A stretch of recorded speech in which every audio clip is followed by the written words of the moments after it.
Odprto. Pogovori o prostoru, arhitekturi in oblikovanju. V letošnjem letu smo na festivalu Odprte hiše Slovenije obiskovalce povabili na ogled prenovljenega Tomosovega bloka v Kopru, ki ga je leta 1957 zasnoval arhitekt Edo Mihevc, prenovo pa so izpeljali Arhitektura 2211 v sodelovanju s Kosi in partnerji. V Tomosovem bloku je nekaj časa delovalo tudi Avtomatik delovišče, kolektiv, ki raziskuje začasne rabe in sodobne prakse v javnem prostoru. V tokratnem podcastu se bomo pogovarjali z enim od ustanovnih članov, s docentom dr. Boštjanom Bugaričem. Docent dr. Boštjan Bugarič je arhitekt, raziskovalec in urednik odprtokodnega arhitekturnega portala Architektul v Berlinu. Od leta 2000 vodi tudi KUT C3, kolektiv za raziskovanje urbanih skupnosti. Med leti 2008 in 2011 je bil aktiven predsednik Društva arhitektov Obale. Svoje umetniške in participatorne projekte je razvijal na različnih rezidencah po svetu, od New Yorka, Londona, Berlina do Mexico Cityja. Kot docent je predaval na Fakulteti za humanistične študije, na Fakulteti za arhitekturo v Ljubljani, na Akademiji za likovno umetnost in oblikovanje, na Parsons The New School for Design v New Yorku in bil gostujoči kritik na Cornellu v Rimu. Z Arhitektulom sodeluje z različnimi organizacijami, kot so platforma Future Architecture in Docomomo.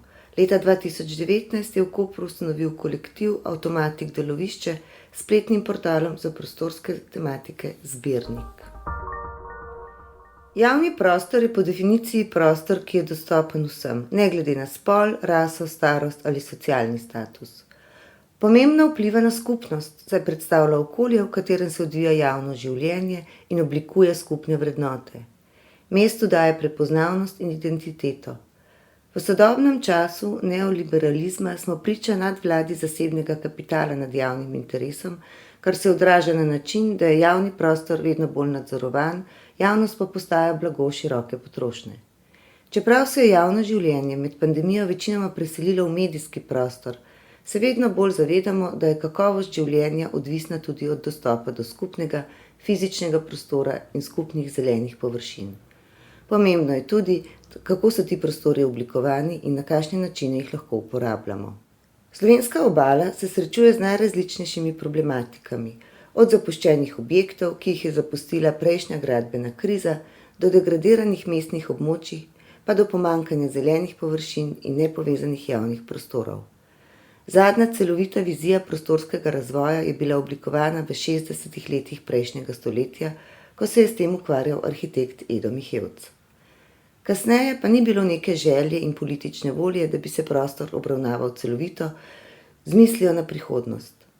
Avtomatik delovišče skuša s svojim delovanjem opozoriti na te problematike, povezati odločevalce z najširšo javnostjo in vzpostavlja pravico slehernika do kakovostno oblikovanega javnega prostora.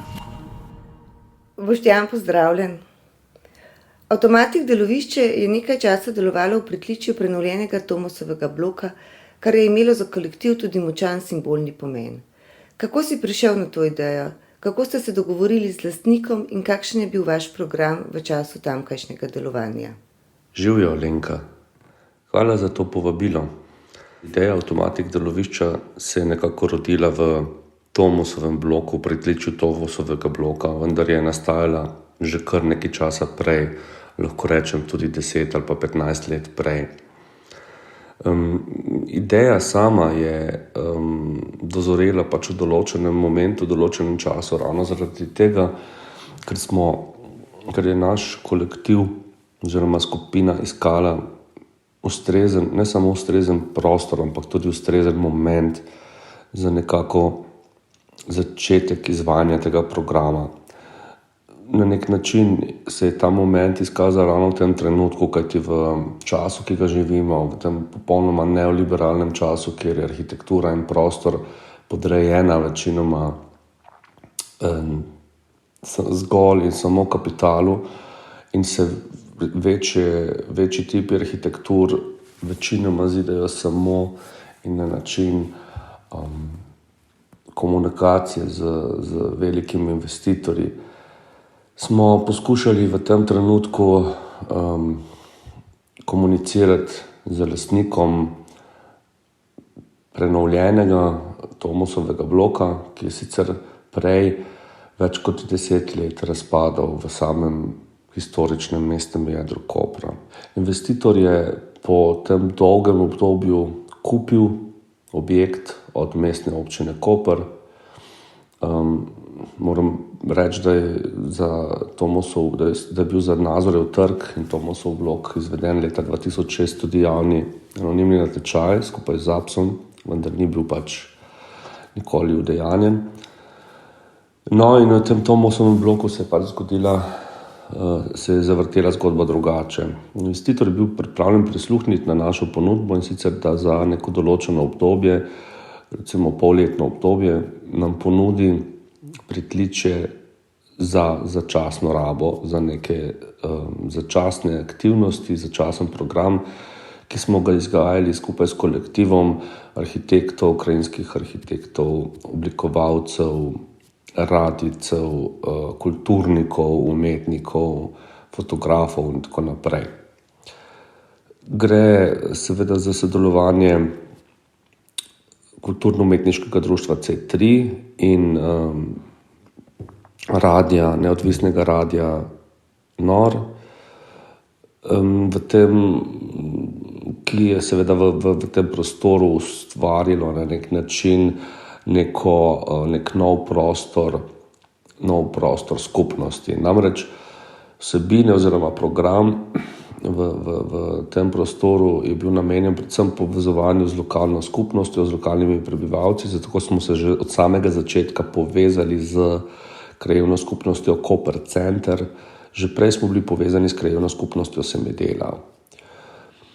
Oblikovali smo različne aktivnosti, od razstav, delavnic, okroglih miz na temo novega občinskega prostorskega načrta, kjer je sodeloval župan in izdelovalci tega načrta. To sta bili arhitektki iz Ljubljanskega urbanističnega zavoda. Potem smo pripravili tudi različne razstave. Začeli smo v bistvu s prvo razstavo, sicer že novembra 2019. Gre za razstavo, kjer smo predstavili izbor diplomskih, magistrskih in doktorskih del, ki so bili narejeni na Fakulteti za arhitekturo v Ljubljani, na Biotehnični fakulteti, oddelku za krajinsko arhitekturo, in tudi na Fakulteti za arhitekturo v Mariboru. Predstavljene so bile naloge iz zadnjih 30 let, se pravi prva naloga je bila iz leta 1986 in tako naprej. In te naloge smo nekako pozicionirali na zemljevid historičnega mestnega jedra in okolico, ter s tem pokazali, da ukolikor bi že samo v tem obdobju nekako ustvarili nek koherenten razvoj in poskušali v bistvu razvijati mesto celovito, bi se to mesto v tem času razvilo veliko drugače, kot se je. Namreč zadnji celovit načrt, ki je bil pripravljen za samo mesto Koper, je bil narejen seveda v 60-ih strani arhitekta Eda Mihevca, odslej pa ničesar več. Seveda smo nadaljevali to delo tudi sami. Žal nas je v tem trenutku COVID nekako paraliziral, tako da smo veliko aktivnosti premaknili na splet. Na spletu smo seveda vse te naloge in vso gradivo, ki smo ga vedno ustvarili, digitalizirali in s tem začeli oblikovati digitalno knjižnico, ki seveda služi prebivalcem v nek način edukativen namen, se pravi vsakomur je dostopna, prebivalci si lahko izposodijo to gradivo in ga tudi preberejo. Obenem smo študenti že 5 let nazaj oblikovali spletni portal Zbirnik. Gre za v bistvu portal, ki tako tudi preko socialnih omrežij informira in zbira različne informacije o urejanju prostora na področju vseh 4 obalnih občin, ne samo Kopra, namreč pomembno pri prostoru oziroma pri celovitem razvoju prostora je to celovito razmišljanje in celovit zaobjem celovit zaobjem prostora, ne samo enega samega mesta, kajti obala oziroma obalna somestja bi lahko delovala tudi tako. Gre namreč za nek zelo majhen prostor v kontekstu recimo nekega širšega pogleda, ki bi ga morali razvijati koherentno in z neko skupno vizijo, ki danes manjka. Vsekakor ta skupna vizija temelji na nekih osnovah, potrebah prebivalcev, ne pa na potrebah nekih neoliberalnih investicij, kot se dogaja to v zadnjih časih. Gre tudi za neke različne mahinacije, seveda gre predvsem tudi za tekmovanja. Veliko arhitektov je pripravljenih stopiti v boj z kapitalom, se pravi ne proti kapitalu, zato je to potrebno, zato smo tudi Avtomatik delovišče zasnovali s tem namenom, da je to prvi vrstni kolektiv, ki nekako deluje za potrebe prostora, za potrebe ljudi, za potrebe prebivalcev in uporabnikov. Gre za nek varen prostor, v katerem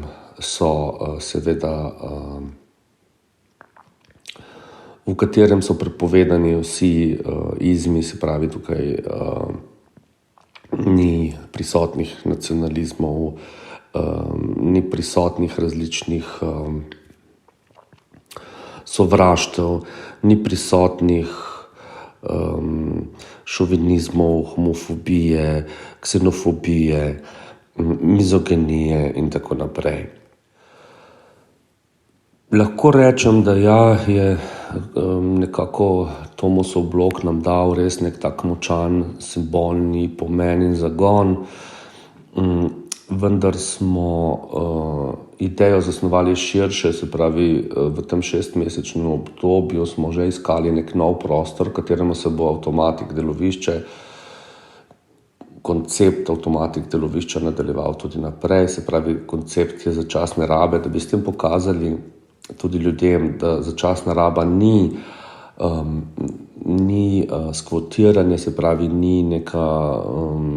nima nekega negativnega predzvoka, ampak ima v bistvu njen pomen se skriva v tem, da nekako neuporabljenim prostorom da nek pomen, neko novo vsebino in jih v tem smislu preobrazi v prostore uporabe. Tukaj seveda govorimo posredno tudi o drugih možnostih, se pravi o reuporabi ali reusu, kot to lahko poimenujemo v angleščini. Se pravi, da na tem res predragocenem obalnem prostoru potrebujemo sploh v zadnjih časih, v teh obdobjih kriz, ki nas še čakajo, res gledati z nekega bolj ekološkega vidika, se pravi uporabljati objekte, ki so že sezidani, ne pa zidati in graditi novih objektov, medtem ko pa nam na drugi strani celotna mestna jedra propadajo in so objekti v njih prazni. V tem kontekstu seveda gre še poudariti dve pomembni stvari. Ena je razvoj nekega kritičnega turizma, ki pomeni odklon od tega klasičnega masovnega turizma, se pravi poudarjanje pomena turizma in vnosa turizma v mesto z namenom razvoja nekih kvalitetnih vsebin, ne pa masovnih vsebin, ki mesto dejansko tudi na nek način osiromašujejo na dolgi rok, kot smo to lahko tudi dolgoročno videli. Se pravi, mesto naj ne bo namenjeno za turiste iz križarskih ladij, ampak naj bo namenjeno tudi za lokalne turiste, tudi za lokalne potrebe, ampak če teh vsebin nima na voljo, jih seveda ne more ponuditi in to se je seveda tudi izkazalo v tej zadnjem obdobju v primeru turističnih bonov zaradi COVID krize, ker se je jasno videlo, do česa lahko pripelje, če prihaja do neke pretirane turistifikacije, saj je praktično celotna Slovenija rinila na slovensko obalo, obala pa ni imela praktično možnosti oziroma namena ponuditi nekakršnih kvalitetnih, vsebinskih, arhitekturnih in urbanističnih rešitev. Druga zadeva, ki je tu pomembna, je seveda edukacija, in sicer edukacija poteka, kot sem že prej omenil, preko različnih spletnih medijev ter seveda preko medijev samih, tega, da se vsebine prenašajo do uporabnikov preko radia, televizije, časopisnih medijev. Kot omenjeno, že sodelujemo z Radiem Nor, v nadaljevanju se pripravlja tudi oddaja na Radiu Koper, kjer študenti Akademije za likovno oblikovanje iz Ljubljane, ALUO, kjer sem jim mentor, pripravljamo eno izmed oziroma 3 oddaje za Radio Koper, kjer bomo dejansko prebivalcem pokazali, kakšne so te njihove možnosti uporabe. Avtomatik delovišče in KUD C3 delujeta med drugim na področju inovativnih praks upravljanja javnega prostora in začasnih rab v zapuščenih objektih. S čim se trenutno ukvarjaš? Zakaj se zavzemate? Seveda je KUD C3 društvo v javnem interesu in Avtomatik delovišče je nekako del oziroma projekt KUD C3 in razvoj tega projekta na področju nekih inovativnih praks upravljanja javnega prostora in začasne rabe v zapuščenih objektih se je začel že leta 2000, ko je KUD C3 prvič izvedel performans v stari, še neporušeni Cinkarni Celje. Od takrat so se razvili marsikateri projekti po celotni Sloveniji, v Ljubljani, Mariboru, na slovenski obali, tudi drugod v tujini, recimo od Zagreba do Mexico Cityja, New Yorka in Londona. Trenutno se seveda KUD C3 pospešeno fokusira in ukvarja na začasno uporabo na obali, se pravi, želi nekako izvesti oziroma predstaviti možnost izdelave nekega celotnega plana in poskušati povezati vse različne akterje v tem majhnem prostoru, se pravi od izdelovalcev plana do občin, do različnih nevladnih organizacij in posameznikov ter različnih aktivnih sodelujočih. V tem vidim zelo močen potencial, kajti edino na tak način, se pravi z nekim sožitjem, z neko sokomunikacijo in soodgovornostjo se lahko oblikuje kvaliteten, koherenten in odnos do nekega javnega prostora, da lahko tak prostor daje možnost življenja tudi v naslednjih generacijah. Nasprotnem primeru, vkolikor bomo predvsem arhitekti nekako nasedli tej ideji neoliberalizma in poskušali izvesti v čim krajšem času čim več oziroma na tak način čim več zaslužiti, bomo v tem kontekstu seveda naredili veliko škode. Ravno zaradi tega je v bistvu Avtomatik delovišče odgovor, se pravi moj konkreten odgovor tudi na to situacijo. Jaz namreč kot arhitekt že seveda imam prakso tudi v arhitekturi, v izdelavi objektov, vendar sem se nekako odločil, da v zadnjih letih to prakso predvsem podkrepim z delom na reuporabi, se pravi ne na zidanju novih objektov, ne na klasični prenovi, recimo, ampak na res reuporabi, ki jo je potrebno kot neko prakso tudi strokovno in jasno definirati in opredeliti, tako da bo tudi jasna za naslednje v bistvu izdelovalce oziroma akterje. S svojim delovanjem v različnih projektih in spletnih platformah se ukvarjate s komunikacijo med prebivalci, stroko in lokalno oblastjo. Katere prakse so se izkazale za najuspešnejše? Ja, kot sem že prej omenil, se delovanje skozi projekte in spletne platforme seveda večinoma izraža tudi v tej komunikaciji med prebivalci, stroko in lokalno oblastjo. Tukaj bi omenil še, da gre za komunikacijo, ki poteka tudi na nek način med recimo univerzo, se pravi nekim izobraževalnim elementom, kjer se študente poskuša vpeljati in jim pokazati, kakšni so načini delovanja, ki lahko prostor pokažejo oziroma prikažejo na določen način in prikažejo določene specifike uporabnikom. Konkretno gre tukaj za zbirnik, gre za spletni portal, ki smo ga zasnovali ravno študenti in ga sedaj že po 5 letih razvijajo in ga dejansko tako preko socialnih omrežij, tudi pač preko spletnega portala prikazujemo vse dejanske spremembe oziroma vse zadeve, ki se dogajajo na področju obalnega prostora, prostorske spremembe.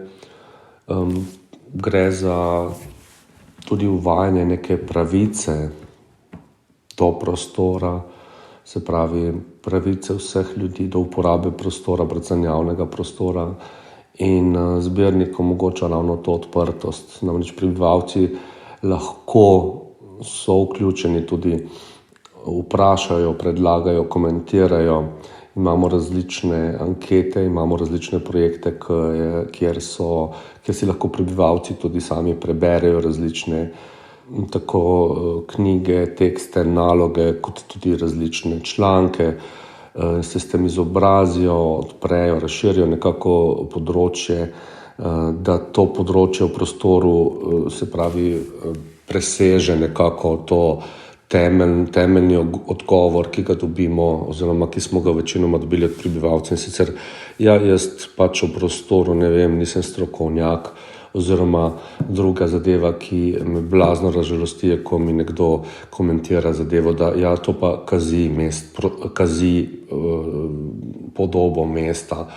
To so predvsem popolnoma neprimerni odgovori. Jaz mislim, da je za konkretne odgovore potrebna tudi zelo jasna samoedukacija, s tem, da lahko vsak prebivalec, ki živi v prostoru, razume, kaj je v prostoru pomembno, kaj so njegove pravice in kje se lahko o teh pravicah informira. Pandemija nas je prisilila v socialno distanciranje. Se ti zdi, da se je odnos do javnega prostora spremenil? Kaj je tisto, kar javni prostor slovenske obale najbolj potrebuje?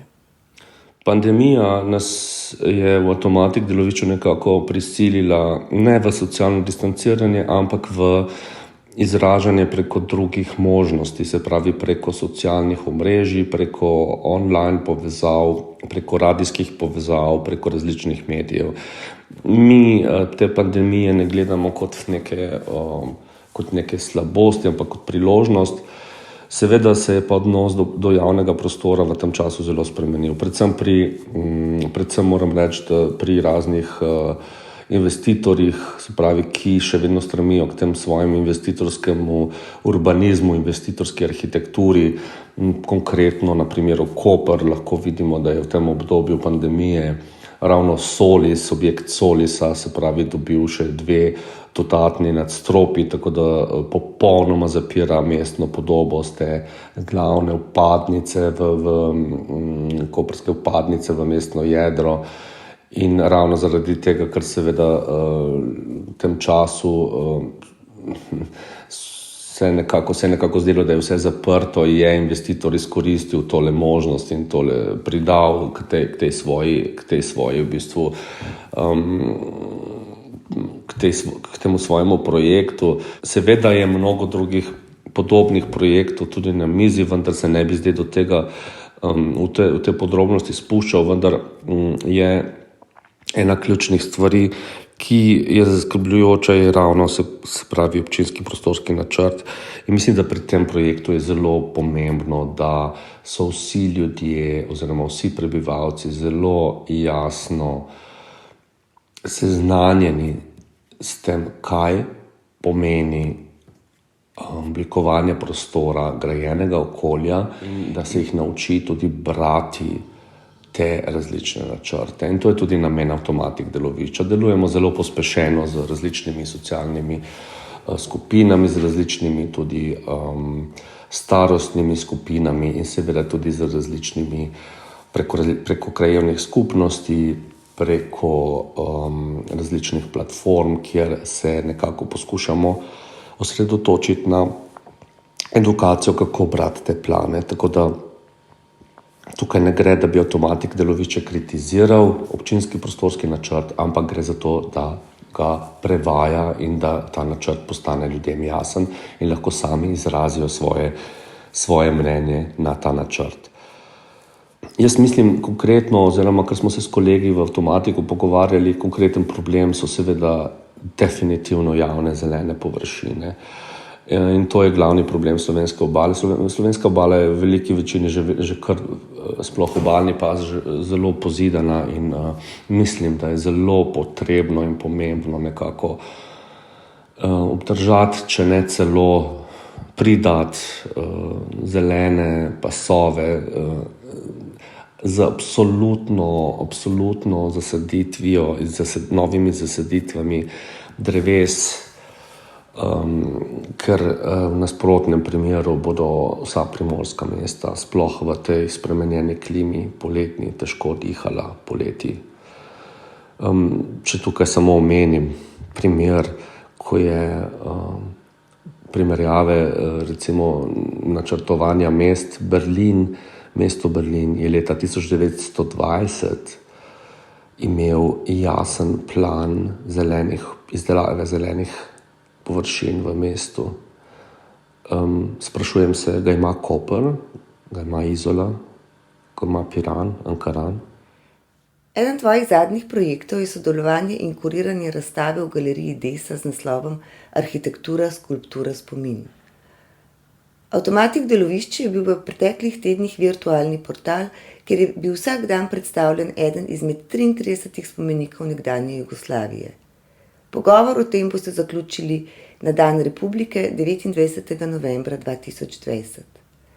Kako ste se lotili priprave razstave? Kakšen je njen pomen za razumevanje preteklosti?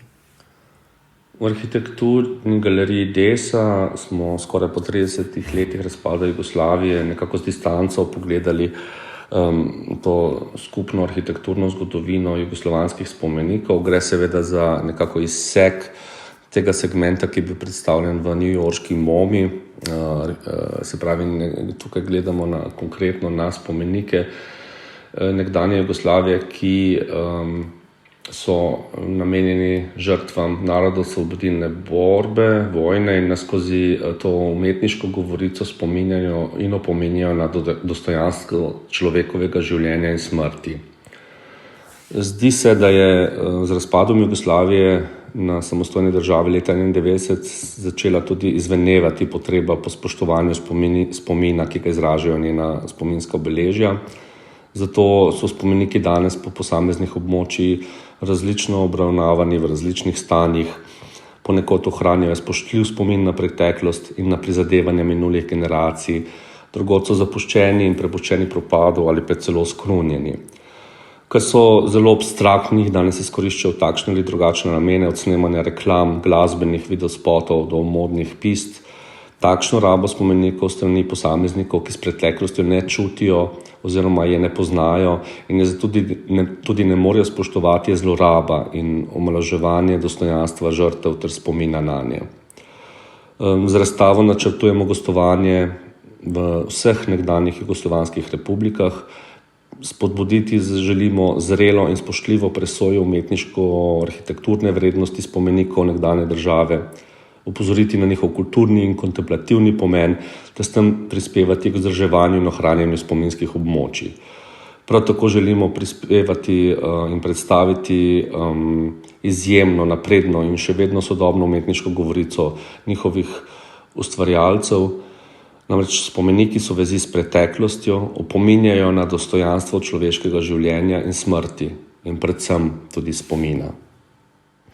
Projekt Arhitektura, skulptura, spomin umetnost spomenikov Jugoslavije od leta 1945 do 1991 je nastal v sodelovanju arhitekturne galerije Desa, revije arhitektov Bilten, Avtomatik delovišča in seveda tudi spletnega portala, mednarodnega arhitekturnega spletnega portala Arhitektul. Z kuratoricami Kristino Dešman, Majo Ivanič, Špelo Kuhar, Evo Mausar, Špelo Nardoni Kovač in Damjano Zaviršek Hudnik smo ustvarili razstavo z 33 spomeniki, ki so pač bili predstavljeni in bodo predstavljeni tudi v vseh državah bivše Jugoslavije. Zaradi same pandemije pa smo projekt nekako prenesli online in sicer se je tako na arhitekturu kot na Avtomatik delovišču v tem mesecu zvrstilo vseh 33 spomenikov in 29. novembra, se pravi na dan Republike bivše Jugoslavije, se bo zgodila ta konferenca, kjer bomo dejansko govorili o različnih temah, izpostavili različne teme in sicer z sodelovanjem strokovnjakov, ki so sodelovali tudi pri nastanku razstave, od Sanje Horvatinčič, Vladimir Deskov, Sanja Horvatinčič iz Zagreba, Vladimir Deskov, Ana Ivanovska iz Skopja, Jelica Jovanović iz Beograda, Boris Trapara iz Sarajeva, Bekim Ramku iz Kosova, Slavica Vučković iz Črne Gore in seveda različnih fotografov, od Roberta Conteja, ki je prispeval večino fotografij, Relja Ivaniča, Matije Kralja. Povabili smo tudi mednarodne goste, Donalda Nilbaja iz Spomenik Database in Andrewa Lawlera iz Spomeniki NOB. Seveda bo tudi predstavljena ena izmed res izjemno dobrih magistrskih nalog, ki jo je pripravila Vida Rukli v sodelovanju oziroma pod umetnostvom Maruše Zorec in Luke Skansija. Govorili bomo res o prostorih prostorih in spominu, prostorih in nekem odnosu ter na kakšen način se lahko do prostora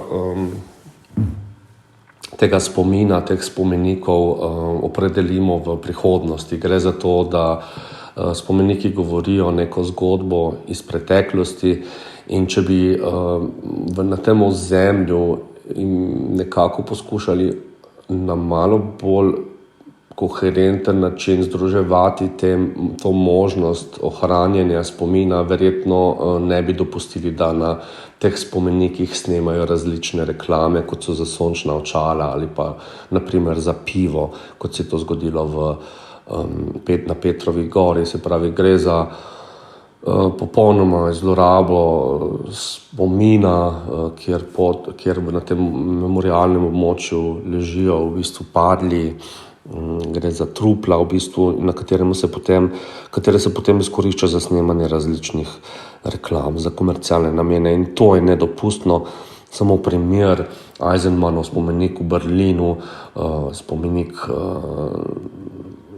spomina na žrtve, na židovske žrtve, je zaščiten z varnostnikom, ki pač onemogoča, da bi se po spomeniku skakalo in se iz njega šalilo, ampak na območju bivše Jugoslavije se te spomenike izkorišča tudi za različne ture, kjer se potem denar oziroma finance porabijo za te neke posameznike, ki te ture vodijo, namesto da bi nek določen delež teh tur morebiti prispevali za obnovo teh spomenikov. Zato da je v bistvu ta konferenca zelo pomembna in je tudi začetek tega projekta, ki se bo nadaljeval v letu 2021 v vseh bivših republikah nekdanje Jugoslavije. Končajva z mislimi na jutri. Kakšni so cilji za prihodnost? Kako vidiš svojo vlogo in kakšna bo vloga Avtomatik delovišča na področju urejanja javnega prostora v prihodnosti? Pogled prihodnosti je na nek način tudi pogled v preteklost. Se pravi, če hočemo razumeti prihodnost, se moramo zavedati tega, kar smo naredili v preteklosti. Zato mislim, da je trenutni projekt, ki smo si ga zastavili z Avtomatik deloviščem, precej jasen. Se pravi, ima že nekako zastavljen okvir in gre za oblikovanje nekih javnih strategij za bivanje v sodobnih mestih, predvsem na obalnih mestih, ker bo v prihodnjih letih velik problem povzročen zaradi različnih klimatskih sprememb, katerih seveda za vzrok smo odgovorni vsi mi, četudi se mogoče ne tako obnašamo. In to je v bistvu ena izmed glavnih stvari, ki jih bomo poskušali reševati, se pravi, kako oblikovati neko bivanje v tem nekem grajenem okolju, predvsem za neko, lahko rečem tudi za neke krizne razmere. Jaz mislim, da nas čaka obdobje, zelo dinamično obdobje, sploh po tem prvem, drugem, tretjem, kakorkoli že valu pandemije. Jaz mislim, da bomo mogli zelo temeljito premisliti o načinih mobilnosti. Namreč pandemija nam je zelo jasno pokazala, kako se mobilnost spreminja, večinoma nizkocenovnih letov, se pravi letala dejansko niso več tisti način mobilnosti, ki smo se ga oprijeli pred kratkim. Druga zadeva so seveda migracije. Te migracije so povezane ne samo z spremembami, klimatskimi spremembami. Vemo, da obstaja veliko novoprišlekov, ki prihajajo predvsem iz južne poloble, v bistvu premika se ta nek val iz južne poloble na sever, kar se zaradi klimatskih sprememb je seveda nevzdržno in nemogoče v bistvu obdelovati oziroma nekako vzdrževati normalnih pogojev življenja, tako da primanjkuje predvsem vode in zaradi tega tudi hrane. In zaradi tega so vsi ti migracijski tokovi zelo, zelo pospešeni. In voda, s katero se je QC3 že ukvarjal v Mexico Cityju s projektom, bo tudi najbrž dan naslednji projekt oziroma projekt, ki ga nekako poskušamo razvijati tudi na obali.